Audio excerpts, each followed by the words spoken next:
کیا صرف فرض پڑھنے سے نماز ادا ہو جاتی ہے؟ میرے آفس کے جو ساتھی ہیں وہ زیادہ تر صرف فرض کی پابندی کرتے ہیں، تو کیا صرف فرض کی ادائیگی کرنے سے نماز پوری ہو جاتی ہے یا اس کے ساتھ سنت بھی ادا کرنا ضروری ہے؟ یہ بھی زہیب صاحب نے پوچھا ہے دبئی سے، ایک ہی آدمی کے 3 سوال بھائی۔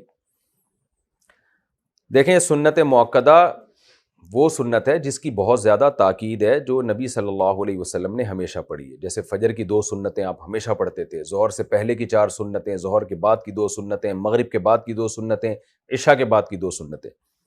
تو انہیں چھوڑنے کا معمول بنا لینا یہ ٹھیک نہیں ہے، اس میں علماء کہتے ہیں گناہ کا خطرہ بھی ہے اور ایسا شخص قابل ملامت بھی ہے۔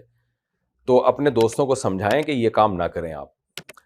تو اس کی مثال ایسے جیسے فجر کی نماز میں امام صاحب اگر انا آتینا کل کوثر پڑھ کے رکوع کر لیں اور اسی طرح ہمیشہ کیا کریں تو نماز تو ہو جائے گی فجر کی نماز، کیونکہ سورہ فاتحہ بھی پڑھ لی، تلاوت بھی کر لی۔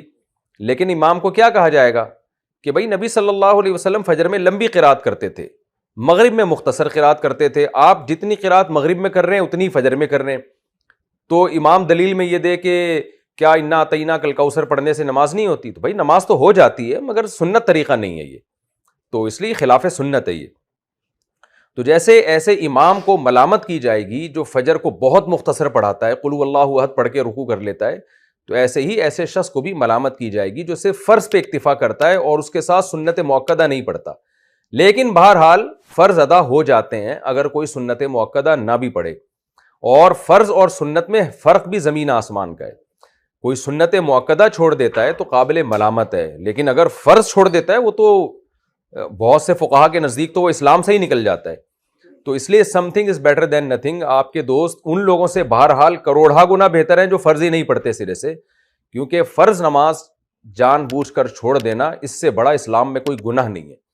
تو جو لوگ سنتیں نہیں پڑھتے اور وہ یہ کہتے ہیں کہ اگر ہم سنتیں پڑھیں تو فرض پڑھنا بھی مشکل ہو جاتا ہے، بعض لوگ ایسے ہوتے ہیں نا کہ یار کون اتنی لمبی نماز پڑھے، تو ان کو ہم یہ کہتے ہیں something is better than nothing, کم از کم کبیرہ گناہ سے تو اپنے آپ کو بچا لو نا، فرض ہی پڑھ لو، تاکہ وہ جو اتنا بڑا اکبر الکبائر ہے اسلام میں نماز کا قضا کر دینا، اس جرم سے تو بچ جاؤ۔ تو ہم ان کو مشورہ تو یہی دیتے ہیں کہ اس چکر میں کہ بھئی سنت نہیں پڑھی جا رہی تو فرض نہ چھوڑو کہیں، کم از کم فرض ہی پڑھ لو۔ لیکن یہ بات بہرحال ہے، قابل ملامت بہرحال وہ شخص ہے جو سنت موقدہ چھوڑ دیتا ہے، تو معمول اس کا بنانا ہے۔ اور میں کہتا ہوں کہ جب آپ فرض پڑھنے کے لیے مسجد میں آ ہی گئے تو پھر سنتیں پڑھنا اتنا مشکل ہوتا نہیں ہے۔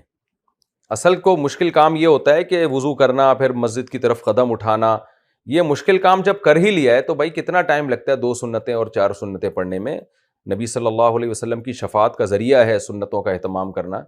تو جب ایک مشکل کام آپ نے کر ہی لیا ہے تو اس میں ضمناً 2 سنتیں اور زیادہ ظہر سے پہلے 4 سنتیں مشکل ہوتی ہیں، باقی تو ساری 2 ہی سنتیں ہیں، تو 2 رکعت پڑھنے میں کتنا ٹائم لگتا ہے؟ تو اس کو پڑھ لینا چاہیے۔